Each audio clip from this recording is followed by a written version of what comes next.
birds. Although they are also masters of the night at sea.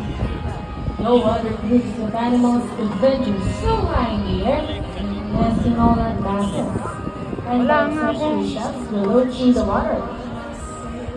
Images of birds and flies soaring through the skies signifies freedom and hope. But flying is not the only skill they know. So, join us today as we show you a glimpse of how truly amazing and intelligent these birds are.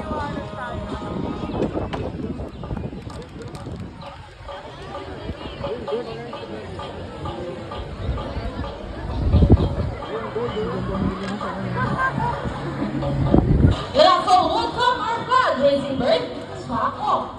Chaco is our Malucan cockatoo, scientific name Kakatua colustensis. These birds can be found in eastern Indonesia and they are the largest among the white cockatoos. Go, Chaco. There you go, the show has officially started. A round of applause for Chaco with trainer Rochelle.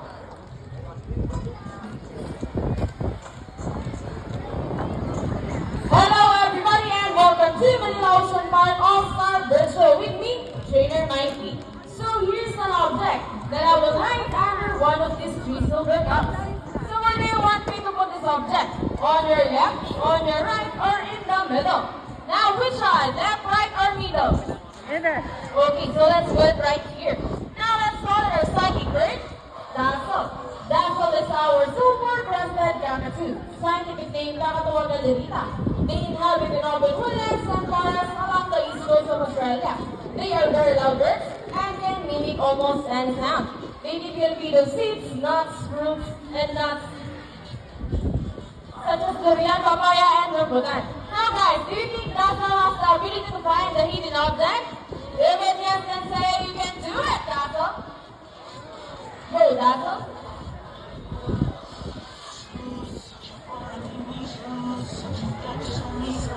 And he did it! Oh, applause for Dazzle with Trainer Sean.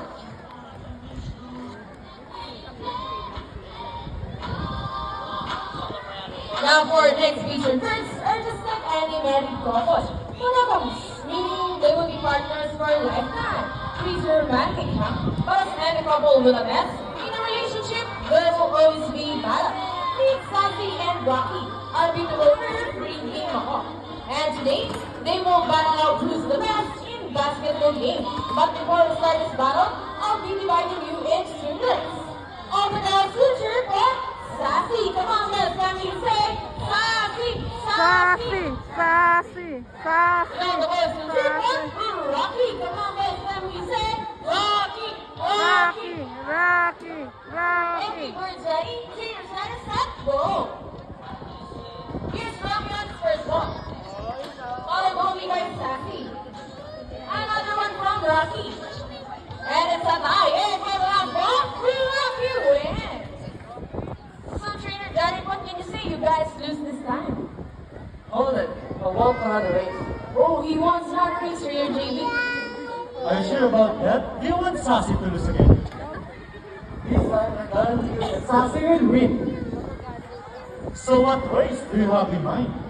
I want the race. So, what's the ring race? The first birds will go clearing to the pole to pass is the winner. That is the ring race. So, our ring race it shall be. Remember, that boys are at 1 point. So, first, let's show how the first Sassy to win this time. We'll be doing this again. This time, our ring race. Let's go! Here's Rocky on his first ring. Another one from Rocky. Oh, wait, what's happening? Sassy picking the rings at the same time. Oh, where is that? And the winner is Rocky.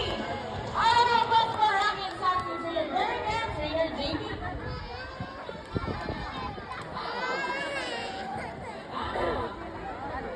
Birds are particularly known to be intelligent and perceptive. That's why we continue to enhance their skills and not get bored. Here's Sassy and Dreamy Macaw. She's going to show us how intelligent she is by putting the shape back to its correct stop. Just like Sassy, Dreamy Macaw comes from South America. They are known to be the gentle giants of the parrot family. It is because they are the second largest next to the hyacinth macaws. They usually feed on seeds, nuts, salts, and minerals along the river bank. Second to the last shape, go, Sassy. And for the last shape.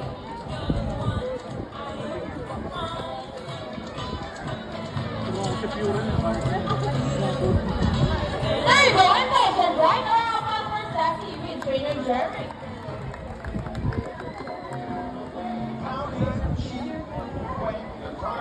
Now guys, who loves snack? Everyone here smells tradition, right? Well, the snacks part of the program will make most people baffled and amazed, even us trainers. Do you think birds can do math? But before we call our mathematical wizard, I'll be needing two numbers between 1 to 50. Any numbers between 1 to 50? Okay, so the first time will be number 7. How about the second number? Okay, so the second half will be number 30. So the equation is 7 plus 30. Let's see if our mathematical wizard can solve the equation. But first, trainer Sean will shuffle the numbers. And now let's follow na ating mga Rocky. So trainer Sean, is that ready? Okay, go Rocky, solve the equation for us.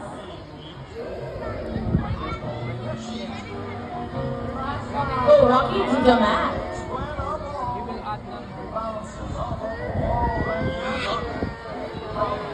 And Rocky gets the first number. Correct. Off to the second number. Well, Rocky loves numbers. And we got it. 7 plus 30 is equals to 37. So transfer pa at mga Rocky with trainer Rasha. Magmata. So this time, I need an adult volunteer with 500 peso bill. Once again, I need an adult volunteer with 500 peso bill. Anyone? Who will be the luckiest volunteer for today? Just raise your hands and my friend will choose one. Come on guys, don't be shy. Just raise your hands up.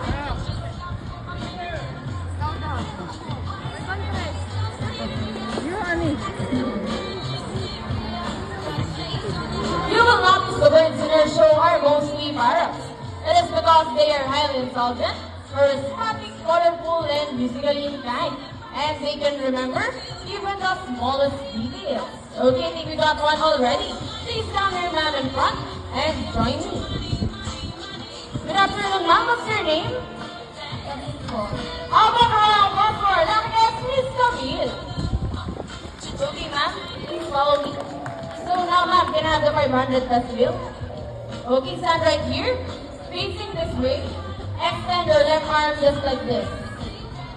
As I put your money between your fingers.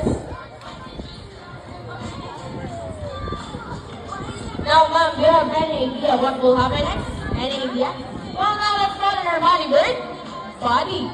Body is our Malukan Kakatu. Scientific name, Kakatuan molescensis. These birds can be found in Eastern Indonesia, and they are the largest among the white kakatus.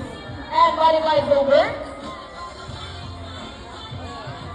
And he gets the money and flies down. And I think body will donate the money. Oh, that's our donor! So, ma'am, before we go, I have a question for you. Did you know that Manila Ocean Park is also a rescue center for birds? No? Well, now you know where your money will go a long, long way. We are very, very grateful. Thank you so much. You may now take your seat and enjoy the rest of the show. Anyone else? 1,000 naman? Hey, Ma'am Camille, excuse me. Are you okay? Are you sure? Then why you look so sad? We're just kidding. It's a part of the show. Please come back here in front and we will give your money back. Ma'am, Buddy saying something before Buddy gives your money. Buddy wants to give you a kiss. Is it okay?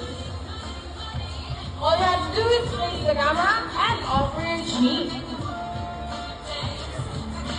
Mommy, I want a kiss. Sweet. One more. How about on your hand, ma'am? Just look in your palm. And look at the camera. Smile. Mommy, I want. And now, ma'am, where is their money? Again, a round of applause for our lucky guest. Ladies and gentlemen, now that you've met our colorful and intelligent parrots, we would like to show you another species of bird here at Manila Ocean Park. Birds of prey are also known as raptors, hunt and feed by other animals. The term raptor characters came from the Latin word rapere, meaning to seize or to take by force. These birds are characterized by their keen vision that allows them to detect prey during flight. So here's an example of their amazing flying ability. Meet our Brahmini guides. Here comes Speed. Brahmini guides, scientifically known as Heliostornithus, one of the 440 species of prey around the world. These birds can be found in India, Indonesia, Bangladesh, Pakistan, along China, including here in the Philippines, and here comes Shadow. They are locally known as Lawin or Banog in Visayas region. And as you can see, we have a roaming pigeon as well. Roaming pigeon has an innate ability, meaning they will generate return to its nest and mate. How about the wild cross for our Brahmini guides and the roaming pigeons? Wow. Here at Manila Ocean Park, we believe there is hope. We only not try to take care of friends in the sea, but we're also who are landing there as well. Now, who knows the true arts? It reduced, reuse, and recycle. Very good. So here's our lab bird once again. They're going to show us the proper ways to dispose of. See, if our lab birds can do it, we believe that so can everybody.